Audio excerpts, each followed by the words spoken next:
तो गाइस कैसे हैं आप सब लोग। रीइंकार्नेटेड के एपिसोड 30 के साथ हाजिर हूँ। अगर आप मेरे चैनल पर नए हैं और अभी तक चैनल को सब्सक्राइब नहीं किया हुआ तो जल्दी से चैनल को सब्सक्राइब कर दे, वीडियो को लाइक और शेयर कर दे, शुक्रिया। लास्ट एपिसोड के एंड पे हमने देखा था हमारा जाओची ब्रदर टाई से अपनी फाइट को जीत जाता है। टाई भी वहाँ पर अपनी हार को मान लेता है, फिर अपने फादर के पास जाकर कहता है, फादर मैं इस फाइट को हार चुका हूँ, लेकिन मुझे इस बात का जरा भी अफसोस नहीं है कि मैंने इस फाइट को क्यों हारा। मैं काफी ज्यादा खुश हूँ। फादर उसे कहते हैं, बच्चे तुम्हारी इम्प्रूवमेंट काफी ज्यादा अच्छी है, तुम काफी ज्यादा बेहतर हो चुके हो और इस लड़के के साथ फाइट करके तुम्हें काफी कुछ सीखने को मिला होगा। यहाँ पर इस लड़के से अगर इस फाइट को हारे हो तो इसका मतलब ये नहीं है कि तुम काफी ज्यादा कमजोर हो, इसका मतलब ये है कि ये लड़का तुमसे ज्यादा स्ट्रॉन्ग है और फ्यूचर में एक हिडन ड्रैगन की तरह बाहर निकलेगा, राइज करेगा और न्यू मून सिटी में नाम बहुत ज्यादा होने वाला है क्योंकि ये एक जीनियस है। साथ ही उसके फादर कहते हैं ये लड़का एक जीनियस है और इसका टैलेंट भी काफी ज्यादा अच्छा है, लेकिन इस लड़के ने यहाँ पर एक बहुत बड़ी गलती कर दी। इसने 7 बड़े सेक्टर्स के बच्चों को ललकारा है, जिसकी वजह से वो सभी अब इसके दुश्मन बन जाएंगे। जापान तुम्हें भी पता है कि 7 बड़े सेक्टर्स के लोग इसके खिलाफ हैं, तो क्या तुम फिर भी इस लड़के का दोस्त बनना चाहोगे? तो टाई अपने फादर से कहता है, हाँ फादर मैं फिर भी इसका दोस्त बनना चाहता हूँ। कि फादर उसे कहते हैं, चलो ये बात तो बहुत ज्यादा अच्छी है, तुमने बहुत ही अच्छी बात की, तुम तो वाकई में एक मर्द कहलाने के लायक हो। ठीक है, मुझे तुम्हारे पर बहुत ज्यादा फख्र है, तुम इसके दोस्त बन सकते हो। ज़ूरू और युनबा दोनों ये देखकर बहुत ज्यादा हैरान होते हैं। ज़ूरू कहती है, तो इसे तो यहाँ पर एक दोस्त मिल गया है, इसने आयरन स्पीयर सेक्टर के यंग मास्टर को अपना दोस्त बना लिया और ये अभी सिर्फ अपनी एलिमेंट्री परफॉर्म राउंड के फर्स्ट लेवल पर है। युनबा भी कहता है, मुझे तो बिल्कुल भी यकीन नहीं हो रहा कि ये मेरे ही जीजा जी हैं। जबकि यहीं पर मूरोंग को भी दिखाते हैं। मूरोंग वहीं पर खड़े खड़े बहुत ज्यादा गुस्सा हो रहा है। मूरोंग कहता है, ये सिर्फ अपनी एलिमेंट्री परफॉर्म राउंड के फर्स्ट लेवल पर है और यहाँ पर इसने 3 फाइट्स को जीतकर लाइमलाइट को मुझसे छीन लिया, बल्कि यहाँ पर तो फाइट्स को मुझे जीतना चाहिए था। अब मुझे बहुत ज्यादा जेलसी हो रही है। और ऊपर से ज़ूरो की तरफ देखो, ज़ूरो इस लड़के की तरफ इस तरह गुरगुर का क्यों देख रही है? लगता है कि उसे भी इस लड़के में काफी ज्यादा इंटरेस्ट है। जरा मेरा वक्त आने दो, उसके बाद मैं इस लड़के को बताऊंगा कि न्यू मून पैलेस सेक्टर का लीडर कौन है। जाओची उन सभी लोगों से कहता है, ब्रदर टाई को मैंने यहाँ पर हराया है, तो इसका मतलब यहाँ पर टोटल 4 हो चुके हैं, तो अब तुम में से आगे कौन आने वाला है? वो सारे बच्चे उसकी बात सुनने के बाद कहते हैं, ये तो कुछ ज्यादा ही एरोगेंट है, ये यहाँ पर फिर से कह रहा है कि कोई इसे चैलेंज करे। तो वहीं पर एक लड़का बैठा होता है, वो उसे कहता है,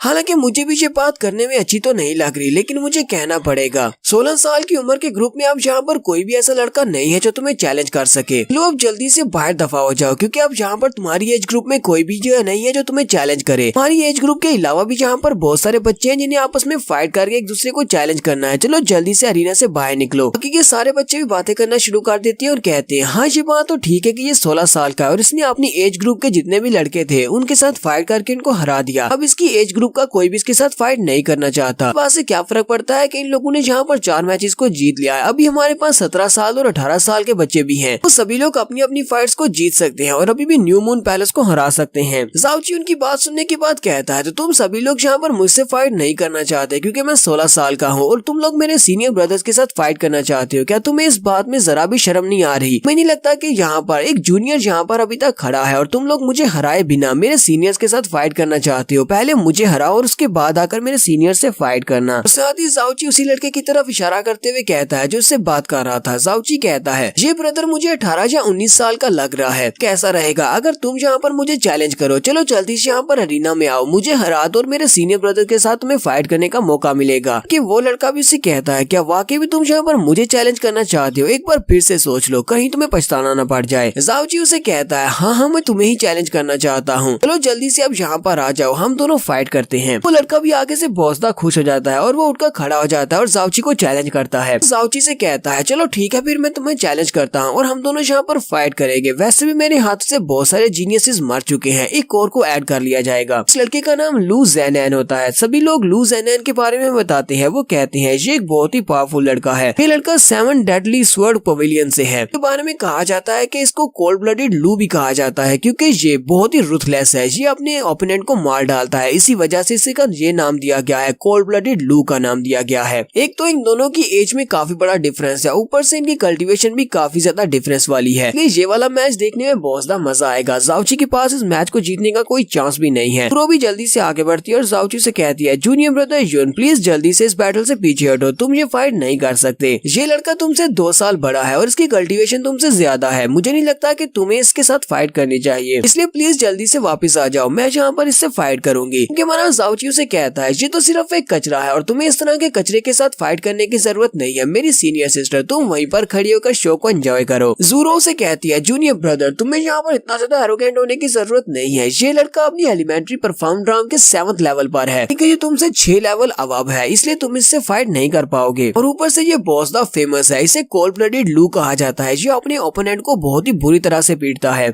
ज़ाओजी उसे कहता है, सीनियर सिस्टर तुम्हें मेरे लिए परेशान होने की जरूरत नहीं है, मैं इस मैच को संभाल सकता हूँ। अब जबकि मैं न्यू मून पैलेस सेक्टर का एक स्टूडेंट हूँ, तो मुझे अपने सेक्टर की इज्जत रखने के लिए इसको हराना पड़ेगा। तुम बस वहाँ पर खड़ी हो जाओ और इस मैच को देखो। तो ज़ूरू भी जल्दी से पीछे की तरफ मुड़ जाती है और उसे कहती है, चलो ठीक है, अगर तुम्हें लगता है कि तुम उसको हरा सकते हो तो ठीक है, तुम इसको हरा कर दिखाओ। रही बात यहाँ पर न्यू मून पैलेस के सेक्टर का डिसाइपल होने की, तुम यहाँ पर इस फाइट को हार भी जाते हो, तुम पहली 4 फाइट्स को जीत चुके हो, हमारा यहाँ पर बिल्कुल भी नाम खराब नहीं होगा। लेकिन तुम्हें यहाँ पर लू ज़ेनान के साथ फाइट करते हुए बहुत ज्यादा एहतियात करनी होगी। लू ज़ेनान भी जल्दी से फाइट करने के लिए रेडी हो जाता है, क्योंकि बाकी के सभी लोग सोच रहे होते हैं इस लड़के ने यहाँ पर लू ज़ेनान को चैलेंज करके बहुत बड़ी गलती कर दी है, ये एक जीनियस था और इसका फ्यूचर लिमिटलेस था, लेकिन इसने यहाँ पर इसको गुस्सा दिला दिया, अब ये लड़का नहीं बचेगा। ज़ेनान भी बहुत ज्यादा खुश होता है और कहता है, इस तरह के जीनियस जो कि बहुत ज्यादा एटीट्यूड वाले हों उनको डिस्ट्रॉय करना मुझे बहुत ज्यादा अच्छा लगता है। लू ज़ेनान फाइट करने के लिए रेडी हो जाता है और हमारे ज़ाओजी से कहता है, तुम बहुत ज्यादा एरोगेंट हो और एटीट्यूड वाले हो, हालांकि मुझे तुम्हारी पर्सनैलिटी काफी ज्यादा पसंद आई, लेकिन इस तरह की एरोगेंस मेरे जैसे लोगों के सामने काम नहीं आती, तो उसके तुम बहुत ही जल्दी मरने वाले हो। फिलहाल तुम्हारी पूरी बॉडी तुम्हारे पास है, इसलिए अपनी पूरी बॉडी के साथ अपनी आखिरी मोमेंट्स को एंजॉय कर लो, क्योंकि बहुत ही जल्दी मैं तुम्हारी बॉडी के बहुत सारे पीसेस करने वाला हूँ। और वो अपनी एनर्जी को रिलीज करते हुए हमारे ज़ाओजी के ऊपर अटैक करता है, तो उसकी एनर्जी जैसे ही ज़ाओजी की बॉडी के साथ टकराने लगती है, ज़ाओजी सामने से अपने शैडो मूव को यूज करते हुए गायब हो जाता है। लू ज़ेनान भी देखकर काफी हैरान होता है, वो कहता है ये तो सिर्फ एक क्लोन था। ज़ाओजी कहता है, इस बंदे की तलवार तो वाकई में काफी ज्यादा तेज है, इसीलिए इसको कोल्ड ब्लडेड लू कहा जाता है, तो यहाँ पर मेरे वाइटल पॉइंट्स के ऊपर अटैक कर रहा है ताकि ये मुझे मार सके। शुक्र है कि मैंने ब्रोकन शैडो टेक्निक को मास्टर किया हुआ है और उसके साथ साथ मेरे पास मेरी पिछली लाइफ का एक्सपीरियंस भी है। इसी वक्त लू ज़ेनान फिर से अपनी तलवार को घुमाते हुए हमारे ज़ाओजी के ऊपर एक स्ट्राइक लगाता है, तो ज़ाओजी जल्दी से जंप करते हुए साइड पर हटता है और उसके अटैक को अवॉइड कर लेता है। ज़ाओजी कहता है, दोनों बार इसने मेरे पर अटैक किया और दोनों बार इसने मेरे वाइटल आर्गन्स को हिट करने की कोशिश की है, लगता है कि ये मुझे यहाँ पर मारने की कोशिश कर रहा है। कि बाकी के सारे बच्चे भी बातें कर रहे होते हैं, लू ज़ेनान ये वाकई में कोल्ड ब्लडेड है, ये तो यहाँ पर अपने ओपोनेंट को मारने की कोशिश कर रहा है, वो भी पैलेस के अंदर। लोग न्यू मून पैलेस सेक्टर के अंदर खड़े हैं और पैलेस के एल्डर भी यहीं पर है और उनके सामने जो उनके डिसाइपल को मारने की कोशिश कर रहा है। एल्डर कीन भी हमारे ज़ाओजी की तरफ देखकर सोच रहे होते हैं, हालांकि ये लड़का अपनी एलिमेंट्री परफॉर्म ड्राम के 1st लेवल पर है, लेकिन फिर भी एक सेकंड के लिए मुझे महसूस हुआ जैसे इसकी बॉडी के अंदर से जबरदस्त ऑरा की पावर निकल रही है। यहाँ पर चल क्या रहा है, ये लड़का कौन है और यहाँ पर इसका मकसद क्या है। मुझे तो लगता है कि ये लड़का यहाँ पर अपनी ट्रू सेंस को छुपा रहा है। शुरुआत से ही यहाँ पर बहुत ही एरोगेंटली बिहेव कर रहा था, सभी को ये यहाँ पर चैलेंज कर रहा है। 7 बड़ी फैमिलीज को इसने यहाँ पर खड़े होकर चैलेंज कर दिया। जब इसने ब्रदर टाई के साथ फाइट की, ये बहुत ही नरम दिल हो गया था और बहुत ही अच्छे से पेश आ रहा था। के बारे में ये कहना कि इसकी पर्सनैलिटी एरोगेंस वाली है, तो ये तो गलत होगा, क्योंकि इसे पता है कब बैक डाउन होना है और कब आगे बढ़ना है। एल्डर किंग कहते हैं, अगर मेरा गेस ठीक है तो मुझे लगता है कि ये लड़का जानबूझकर 7 बड़े सेक्टर्स को यहाँ पर प्रोवोक कर रहा है, लेकिन इसका मकसद क्या है, ये 7 बड़े सेक्टर्स को यहाँ पर गुस्सा क्यों दिला रहा है। नया सेक्टर लीडर होने के नाते मुझे इस सब के बारे में पता लगाना होगा कि इस लड़के का मकसद क्या है और ये क्या चाहता है। मास्टर सीकोंग भी वहाँ पर बैठे ये सब कुछ देख रही होती है। मास्टर सीकोंग कहते हैं, लू ज़ेनान ने यहाँ पर तकरीबन 100 बार अपनी तलवार को घुमाया होगा, लेकिन हमारा ज़ाओजी बार बार उसके अटैक्स को अवॉइड कर रहा है। लू ज़ेनान अपनी तलवार के साथ अभी तक हमारे जुंची के कपड़ों को भी टच नहीं कर पाया। अगर हमारा जुंची लू ज़ेनान से यहाँ पर इस फाइट को हार भी जाता है, कि हमारे पैलेस की इंसल्ट नहीं होगी, कि इतनी देर तक लू ज़ेनान के सामने जो कि उसे 2 साल बड़ा है टिक पाना भी काफी बड़ी बात है। एल्डर सीकोंग सोच रहे होते हैं, ये लड़का यहाँ पर जिन स्पेशल मूवमेंट्स को यूज कर रहा है और जिस तरह इसके पास बैटल का एक्सपीरियंस है, पता नहीं है कि इसकी उम्र सिर्फ 16 साल है। इस तरह का बैटल एक्सपीरियंस तो 25 से 26 साल की उम्र में ही आ सकता है। मुझे तो ज़ाओली की समझ नहीं आती, क्या है मेरे दोस्त ने अपने इस पोते को कैसे रेस किया है, उसका पोता तो एक जीनियस है। तो यहीं पर फाइट के दौरान जब हमारा ज़ाओजी उसके अटैक्स को अवॉइड कर रहा होता है, मोली चिल्लाकर उसे कहती है, बेवकूफ कहीं के,